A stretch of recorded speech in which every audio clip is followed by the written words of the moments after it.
Okay, so I put my dust in, I've got my form release.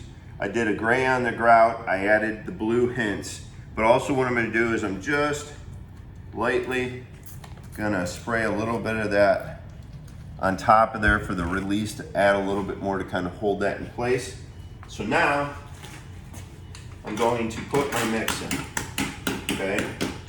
Now normally you'd spray this down if you were gonna put it in another bucket, but my base over there is gonna be that black, so I'm okay with just putting that over there, okay? Because even though I'm gonna pour some different samplings, they're both gonna have kind of the same look, okay?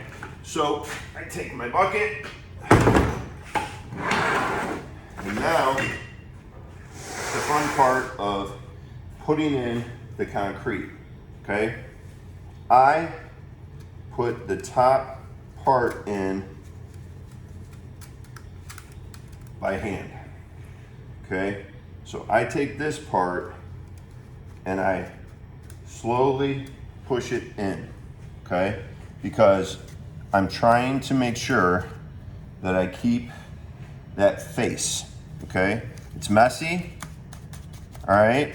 If you like to play in the mud, you'll love this, but it allows me to get that down, right? So that I could still hopefully achieve that look I was trying to do in the way that I spread the dust out. So I get this face that has a lot more coloring, okay? So I push that all the way around, all right? And as I'm doing that, I make sure that I kind of pat it. Now what I'm doing is I'm trying to push it where you get the air bubbles out and it's going in towards the sides. Now you could see, remember in previous videos we had poured this and it was almost like when we were mixing it looked like an oatmeal consistency. Now it's a little bit more watery. That's because of all the mixing that we have done, the different colors we've added, you know, a little bit of water here and there to keep everything flowing. And that's okay because that's pushing towards my mold, but I don't have it like a complete soup. If I had it that way, I wouldn't even be able to pull this stuff out to be able to pack it like this, okay? So I sit there and I get that poured out that way, okay? I have it all leveled and I might as well just kind of fill that in then, okay?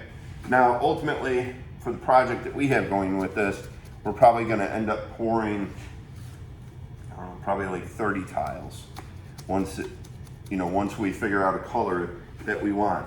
30 tiles can be a lot, but it's still not that bad. If I was doing this where I had to do something that was more of a mass production, in all honesty, I would not take as much time on trying to make each tile look so unique.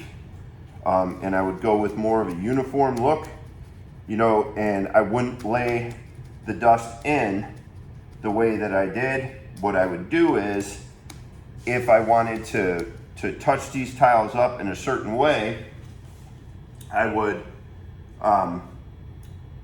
basically flip them, do a type of paint on the finish, and then pour a clear coat acrylic if I wanted to manipulate the tiles. And that's not to say that we still won't maybe do something where we manipulate them a little bit like that, okay? But that's ultimately what I would do. Now, you can see my hands are covered, okay? So I peel my gloves off because before I grab any tool that I'm going to use, so I'm just gonna take a float right here, okay? So before I do that, I don't want to take that and grab it, obviously, with my gloves and get my tools on the handles just filled with concrete. Now, I'm gonna take this just to the edge. It makes it easier to clean up, okay? So I'm gonna take my float, okay? Start floating this across here, okay? To get my excess off, okay? Normally, you could take a board known as a screed and you could run it across. We're just pouring small samples, okay? So that's how I'm gonna do it right there. So you can see I got a couple pockets here, okay? So when you have that, you can come around on your mold and you can start to tap things, right? And try to get some of the air bubbles out and get everything moving, okay? Now, if you were pouring a lot of pieces, ultimately what would I do? I would pour all these, I would have them on what's called a vibration table. It would lightly vibrate it and push all those bubbles up.